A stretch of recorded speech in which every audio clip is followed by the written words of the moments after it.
Welcome, football fans, to the 2012 preseason coaches show here on ATMC TV. I'm Mike DiSpirito alongside Chris McKenzie. And Chris, we got another season just right around the corner. Yes, we do, Mike. We got a lot of these coaches out there with their players already doing their summer workouts and getting physically prepared to start the football season. And we got Jamboree coming up August the 10th. Yep. We got conference play coming up August the 17th. I mean, football's in the air, and it's just right around the corner. Yep.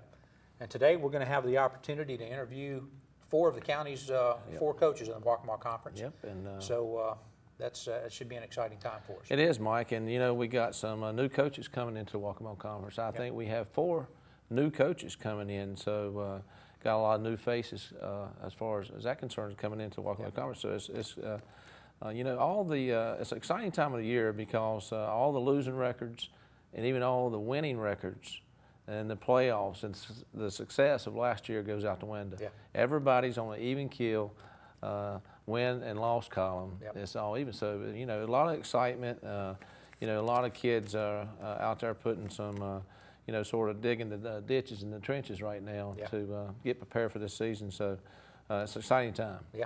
Exciting time. Yep. So football fans, sit back, grab your favorite beverage, and enjoy the show.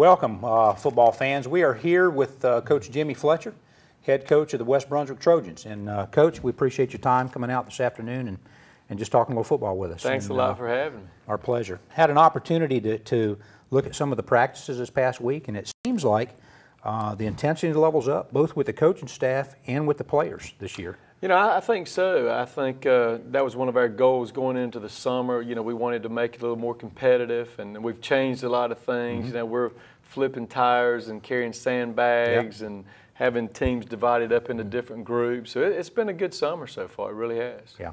I know you got some younger coaches this year that are helping you out, so that adds a little bit different dynamic to it. Just tell us a little bit about what those younger coaches are doing for you. Well, you know, we were really fortunate. I've got some guys that actually played for me in the past. Matt Holt, who played for me, I guess, my first 2 years here, went off to the Citadel and did some good things at Citadel, and now I have the opportunity to bring him back home, and he can help me coach. And then Jordan Lancaster, a guy that we played for me and ended up going to Charleston Southern, played offensive line there for 4 years, and so he decided he wanted to step in and help. So that's 2 new guys, and I'm excited about both those guys. Those guys are doing a great job so far. Good, good. Speaking of new guys, Jimmy, I know a challenge for every coach coming up into a new year is how do you meet the challenge of losing key players? So we know that Taylor Buffin was a key player in the offense and defense, both sides of the ball. He gained most of the rushing yards. He passed. He did a little bit of everything. So I know that's a key player. Justin Bland, Corey Kaysen on defense side of the ball, Billy Bobs, Darius Williams. So you know, how's this new challenge coming up to you? How do you dismiss those players and then come back in with new players? What's your strategy there? You know, I think as a high school coach, that's the one thing you have to, every year you have to face. You know, some years you may have more than others. I think that always the exciting part to me is seeing who steps up. I mean, you always have kids that were freshmen that are sophomores now or juniors or even upcoming seniors. They finally realize it's their chance, and they kind of step it up, whether in the leadership part of it or the playing part of it. And it's always kind of exciting to kind of see who's going to step up to the challenge. So that's a fun part of it. Yeah. How do you see the rest of the summer going with your workouts in preparation for? I know you got a scrimmage coming up with Wallace Rose Hill, and then we roll right into the Jamboree against New Hanover. That's right. So how's your preparation going to look for those 2 preseason games? You know, I think with what we're doing right now, I think we're getting them in better shape than we've possibly been in several years. You know, I think our intensity level's up, just like we talked earlier. Anytime you open up with Wallace Rose Hill and New Hanover, those type teams, you know, you better bring your A game. Yeah. And I think with what we're doing now, I think we'll have some opportunities to compete, and I'm looking forward to competing. Sure. Fletcher, let's talk a little bit about. We talked about getting physically prepared for these ball games and working out and getting the intensity. Let's talk about the mental aspects of the game, because we know that you can win, lose games mentally just as you can if you're not being in physical shape. So you only lost 12 seniors, but you got 22 to 24 plus seniors stepping up this year. So is that going to be an advantage to you to have that experience on the field? You know, I think so. I talked to my seniors the very first day, and, you know, I told them, hey, this is the biggest senior class we've ever had. I'm excited about this group. You know, they've played a lot of football. They've competed in a lot of games. So I think mentally they know what it's going to take to be successful. And you know, I told them as well, you know, any team that's successful is going to have great leadership. And I think it's got to come from those guys. Right. I think your seniors will always either make or break you. And I'm excited about this group. I mean, they've really stepped up so far, and they're at practice every day, and they're competing every day. So I'm excited about this group. You see a chemistry. I know, you know, for a team to come together, you got to have team chemistry. Right. And sometimes you can have talented players and talented, you know, positions, but they just doesn't fit together. So that's right. You know, very first day again, I'm glad you asked that question. We talked about liking each other. You know, from the seniors to the freshmen to the juniors, so on and so on. And we're doing something that we've never done this year. I'm actually having a senior every day introduce a freshman, find out his name, where he came to, what school he came to us from, and something that's unique about him. So that's been kind of fun. I mean, you know, we kind of welcome the freshmen, so it's been something, a little mentoring program, something like that. So I think that's kind of helped us. But I think a successful team likes each other. I think they like to hang out, you know, at school and on the football field. And so I think our kids are hopefully buying into that. Yeah. Right. Let me ask you about the John Murphy Trojan Football Golf Tournament. I know that's something that you've been doing for how many years now? This will be my ninth tournament. So tell us a little bit about that tournament and what it does for your football program. You know, this thing, it started small. Last year we had 36 teams, best turnout we've ever had. I hope we can continue the success. You know, the things it does for us is just amazing. I mean, we buy pregame meals, we do shoes for kids, we send kids to camps, we buy equipment. Just it's a great avenue to help our football team to kind of take it to the next level. You know, things that you normally couldn't do as a coach, and this gives you some opportunities to do that. Chris Lane and his staff, I mean, they're great. And you do this at which golf? At Briarwood Golf and Country Club, and we've done it, like I say, there for 9 years. And it's pretty much an open tournament. Players, fathers, you don't have to be involved in football to play in this tournament. Just come out and have fun. We will take anybody's money, and but it's been really good. And we actually had to back it up this year because of being in the All-Star game. We had to back it up, and so it's going to be a little challenge because we're actually going to do it the day after the Jamboree, BBT Jamboree. So, Jamboree's August 10th, and you have your tournament August 11th. August 11th. So it's going to be two good days of football. Two good days of football. That's right, and then golf. So well, tell us some information about the golf tournament in the sense that if there's people out there that want to be a part of it, that want to join, how do they do that? Where do they sign up? All they have to do is they can go to the school, and we have brochures at the school. They can always contact me with my cell number. My cell number is 910, and it's 209-3516. But most of the information is at the school, so they can even get the information at Briarwood as well. So, so I think anything like that, they can find any of the information that they need. Well, Jimmy, it's been great having you here on the show. Thanks a lot again for having me. We're going to wish you a successful season this year. Thank you. Looking forward to seeing it. Definitely. I am too. Up next, we got Luke Little with Whiteville High School.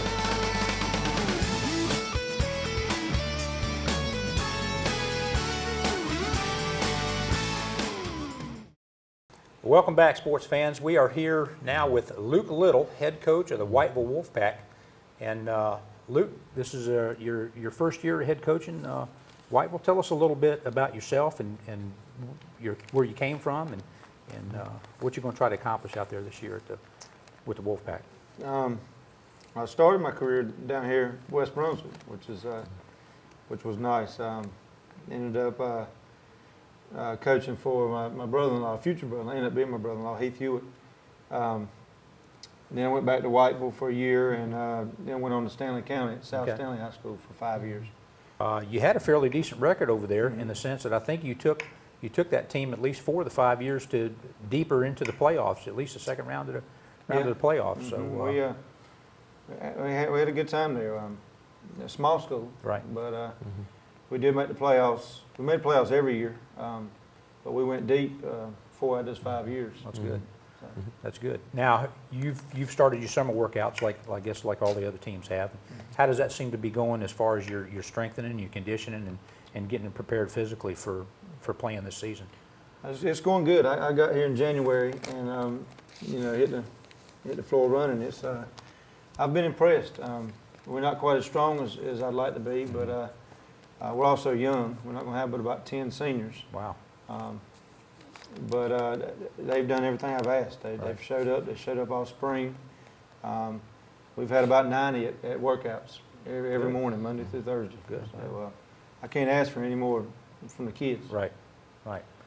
Tell us a little bit about how do you come in and deal with losing key players like that? You mentioned that you only have 10 seniors returning, so how does that impact your coaching philosophy?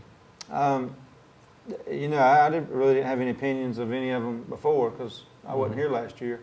So it really didn't hit me as losing those kids. I just go with what we got, and I like the kids we got. On just looking at them in the weight room and out there on the field, it's more talent I've ever had, and I think we'll be fine. Well, let's speak about that a little bit. New coach coming in to new players, and like you said, you don't have an opinion because you don't know what you have. You're in another county, so how's the players perceived you so far this year?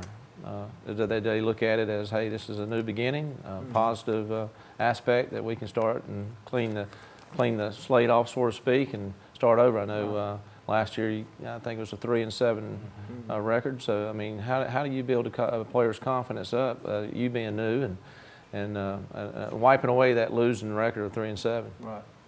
I just think it starts from the way you treat them. You got to treat them as more than just football players. You got to treat them as young adults. You got to show them you care about them more than just for wins and losses, and that you take them home. You buy them a meal if they need a meal. You show them you care, and it makes it harder for them to give up on you or not show up or that type deal. And I think that's the way you build the trust.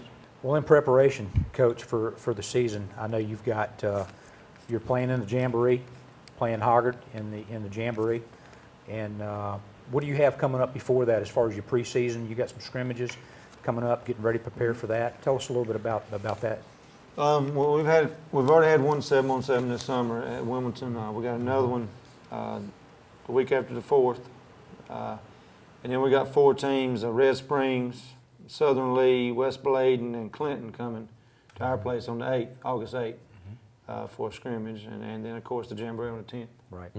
What kind of things are you going to look for through those scrimmages? Now, will those be similar to the setup the way the Jamboree is, where you just play halves in each one of those scrimmages, and just assess where you're at from that point? Yeah, the scrimmages we just kind of go 20 minutes apiece and let those coaches choose what they want to do. You can go down a distance, you can go 10 plays and switch, that type deal. Main thing I look for is just kids giving effort and being physical. Right. We're not going to be we got about 10 plays and we're going to be good at them. And my main thing is discipline and work ethic and being physical. Yeah, that's good. How about the coaching staff that's around you? Are they on the same page you are as far as what you're looking for to get out of the team this year? They've been great. They were all there when I was there before. Right. We had plenty of success then, and I've considered those guys friends, ever since I left. Good. So, Good. Okay. Coach Little, it's great having you on the show. Thank you. And we want to welcome you a Appreciate successful your time. season next year. Up next, we got Garry Bishop with North Brunswick.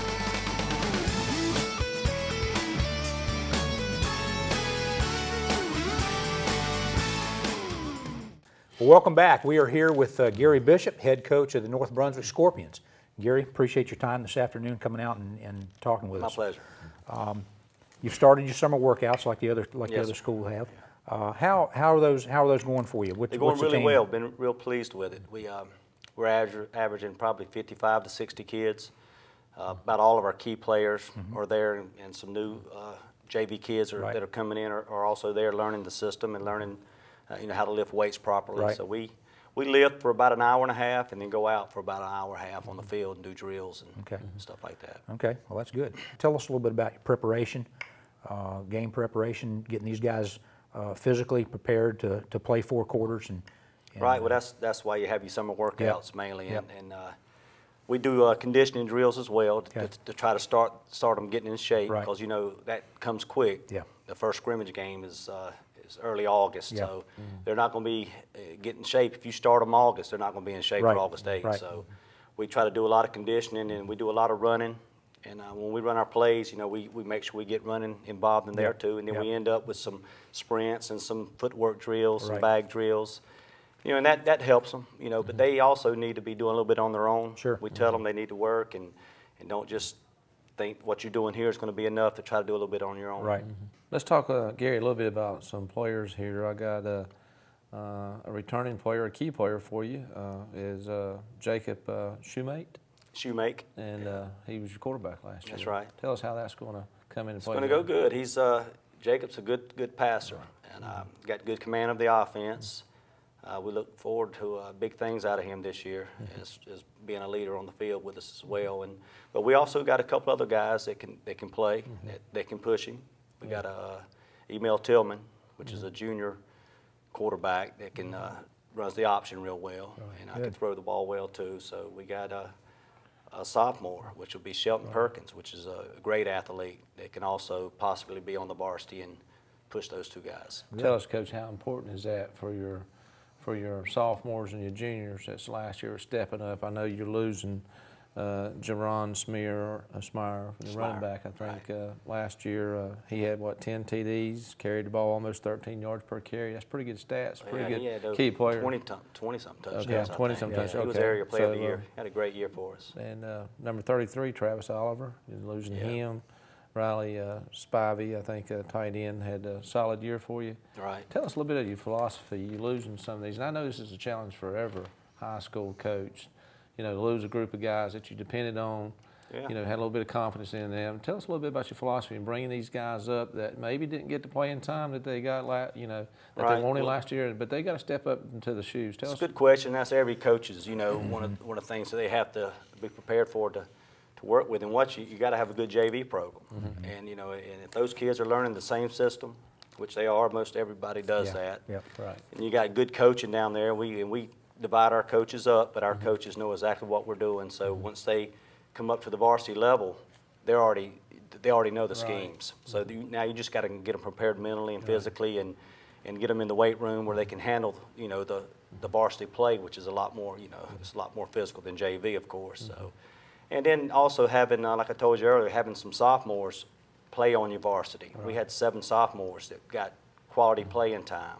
Right. So that keeps your program moving. When those guys move out, you got guys that should step right in and be able to fill their shoes. And we've talked about physical and getting them ready and getting them involved in summer workouts and scrimmages. I think you said you had a scrimmage with Ashley. And then how do you get these kids prepared mentally? I know one important aspect of a team play is to having everybody on the same page and being mentally strong during the season, not making those mistakes that loses your ball game. So tell us a little bit about your philosophy and how you get those kids ready mentally. Well, preparation gets them prepared mentally. If they put the work in the summer and then during the school year, that, number one, makes them mentally ready, prepared, because they've got the effort in. Now they got a chance to get on the field and show what all the hard work is going to do for them. So that, and also having, we believe in having trust in each other's teammates, because that's when you bond as a team. We don't let any individual get the credit for a win or a loss or whatever. It's all a team effort always, and we put a lot of emphasis on that. And we give out players of the week each week. And last year I had some of our players that even turned down player of the week to let somebody else get it. So they wasn't worried about themselves, worried about the team. And that, and when you got that, you got a team. So, I mean, that's what we really preach that, and at North Brunswick. And we don't want anybody thinking they're above the team. Right. Yeah. And we don't have anybody that does that. Well, that's good. Gary, you've been there some 19 years, I guess, somewhere in that neighborhood, and obviously have had a lot of success up there. Being a football coach, when you teach football, you teach more than just football. I mean, you do a lot with these kids, I'm sure, off the field also, as far as life application and things like that. Talk a little bit about some of those, about how you teach some of those kids to grow up to be men. Well, you teach them, number one, to make the right decisions. Right. And they're faced every day with decisions. You know, you got to make the right decision Right. or the wrong one, and Right. sometimes the wrong one can be very detrimental to your high school career and your life. Sure. So we talk about making the right decisions, trying to hang around the right people. You know, there's a group that you can hang around with help you excel. Yeah. And there's a group you can hang around that'll bring you down. Right. So we constantly, you know, that's really important to me as a coach. Right. Making good decisions, being responsible for your decisions, and try to make the right ones most of the time. Yeah. We got coming up, I believe you have a tournament in golf called the Scorpions Classic Golf Tournament, Right. and played at the Lakes, and I think you're trying to get that moved up to the Magnolia Greens. Is that If correct? possible, yeah, the Lakes is a great Right. course, and they've treated us real nice there. Tell us, And, tell us how that, you know, obviously getting your community behind your team is Right. very important. So Yeah. is this an open golf tournament that the community can come in and Sure, play? yeah. And how's it It's play? a foursome, and you get charged per player. And if we can have it at Magnolia, the only reason we want it there is, number one, it's a great course, but it's closer to North Brunswick. Sure. And we feel like we can get more people in our community, and more from Wilmington, Right. which is a lot closer, if we could get the tournament there. But yeah, it helps a lot with support, especially if you can get the more of the Leland community there. Right. You know, because I've got many from Southport area that played. I got a lot from Wilmington. Yeah. But we want North Brunswick people there, because that's who that comes watch us play, and that's who supports us the most, and that's who our business goes to. So the more we can get them involved, the better tournament it would Yeah. be. Yeah. And Gary, we want to thank you for coming out to ATMC studio here and talking football with us. Oh, I enjoyed it. We We wish appreciate you your time, all the yeah. luck, and wish you for a good season. Well, thank you. Absolutely. Hopefully we'll turn it around this year and have a lot better record. Yeah. Great. Good. Up next is Josh Rusk with South Brunswick High School.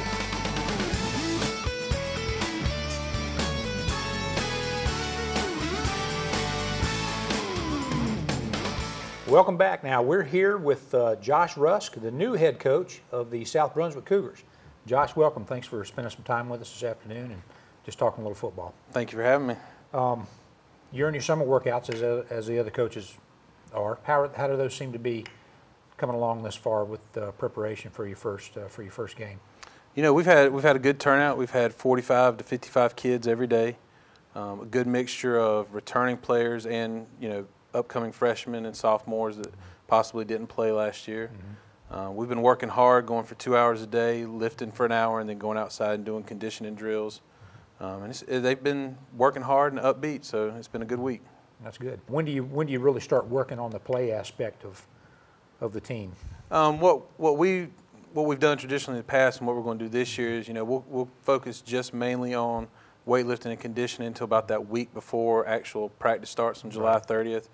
And with our older returning players, we'll basically hold almost like a little mini camp, Right. Where we'll focus. You know, they'll still lift for an hour, but instead of conditioning, they'll spend an hour and a half, 2 hours, you know, out there putting in the fundamentals of our formations, our base plays, you know, our base defense and coverages, so that, you know, come Jamboree and then the first week of the season when we play West Craven, you know, we've got those fundamentals down, Right. and we can start focusing more on, you know, individual wrinkles we're putting in for each team we play every week. Right. Okay. Now you're the new head coach at South Brunswick, but you were an assistant there for a number of years, right? Before you actually got this. I was an assistant position. there for 5 years, 4 years under Gordon Walters, 1 year under Coach Kelly, and then I went and was an assistant coach at Laney for 2 years. Okay. And now I'm back at South Brunswick. Okay. Good. The team's not new to you, but the head coach position is new to you. Very successful last year with 8-4 record, 4-2 conference record, success in the playoffs, and here comes you, new kid on the block. So does that put any pressure on you? Your philosophy and how you handle that? You know, I think it put pressure on any head coach in any situation, because you know you've always got people there wanting you to win. You know, and you want to do successful for your kids. Obviously, stepping into a program that's been successful these last few years, that adds a little bit to it. But in this profession, as in any profession, you want to be the best that you can be, and you want to accept new challenges. In any job you have, you're constantly working on moving up. And for me, moving up to head coach was the next step for me. So while I'm aware of the challenges and the pressure that I'm going to be under, I'm also looking forward to it because it's the next step in my job. If I want to be a head coach at some point, you've got to have that title and you've got to see what you're made of. It looks like you're going to be losing about 15 seniors, which is a lot of seniors to lose in the season. Obviously, that comes with the challenges of coaching in high school. But you are losing 3. LaJohn Watts, I think, was your quarterback last year. You're losing him. You're losing Speedster and Gary Williams. Greg Burton White was a great access to Williams. He also was successful in running the ball and catching the ball out of the backfield. So you're losing some key players. How's that challenge going to be accomplished to move some new guys in some big shoes? Well, obviously we're going to need some kids to step up. They've got some big shoes to fill, not only, from just a production standpoint of yards, passing yards, receiving yards, catches, touchdowns, and whatnot, but for a leadership role. Those 3 kids had been starters for 3 years. So for 3 years they'd been the leaders of our football team, and that vacuum also has to be replaced. So we're not only looking, for production on the field, but we're looking for leadership in the locker room and in the school. Powerful offense, 32, almost 33 points a game, 200 and almost 50 yards, rushing a game. Even success in passing the ball, 116, 17 yards passing the ball game. That's a powerful offense. So how do you complement that? You complement it with a strong defense? Well, I always have believed in, your defense needs to be your best. Yeah. Because obviously if you can hold people, to 21, 14 points a game, it's a lot easier to win games. When Don't have to score 33 points when a game. when you've got to score 21, 28 to win, it's a whole lot better than having to score, 40-something to win. Right. So, we're going to put our best 11 out there on defense and then try and find, an offense that complements, what our kids can do best and what it can best do, to help our overall game plan. Now, in your scheme of things, do you play guys both ways, or do you strictly stick guys to defense and guys to offense, or? It's a smaller school like South is. We're not going to have 100 kids out on the varsity football team. If we have 40, 45, that's a good number for us. Our philosophy is we're going to put the best 11 on the field. Now, with our linemen, our big boys, we try to keep them from having to go both ways, just because that's tough on them, especially early in the season. When the heat index is still high, we try and keep our offensive linemen as little as possible from playing defense. But if the game's on the line, our best 11 are going to be out there. Right. Ain't got much longer. I want to ask you a question, and then we'll move into something else. Your new coach, you've met with him this year. You got to get these kids mentally prepared. What's the first thing you told the group when you met with them this year? First words out of my mouth the first day we had summer workouts was expectations. I told them expectations are high, not only in wins and losses, but how we expect you to act and how we expect you to carry yourself, because you not only represent yourself, but you represent your school, your team, and your community. Which brings up a good question, and we'll end with this: what you doing to get your community behind your team, and what can your community do to support South Brunswick? We've got a good community. We have a booster club that's going to be meeting here the first week in July on July 9th. And they're really excited. They've come out and talked to us 2 or 3 times about things they want to do, to better the facilities, do some work on the stadium, do some fundraisers. So I'm really looking forward to working with them and getting, the community out for games, so that we can have good attendance and the kids can know what it's like to have everybody behind them. Yeah. Coach, we're glad you came in here and spoke to us here in our studio, and we want to wish you a successful season. Absolutely. Sure Appreciate do. it. Yep. Okay. Good luck. Thanks, Josh. Sir.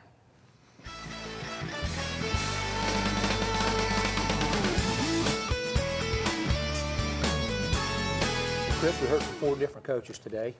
A little bit different dynamic from each one of them. Yes, we did. We want to thank Jimmy Fletcher and Luke Little, Gary Bishop, and Josh Rusk for coming in our studio and speaking to us a little bit about football. And we're looking forward to the first airing coming up in August the 22nd. We got first game coming on August 17th. So you can sit back and relax and watch high school football August the 22nd with ATMC TV. Yep.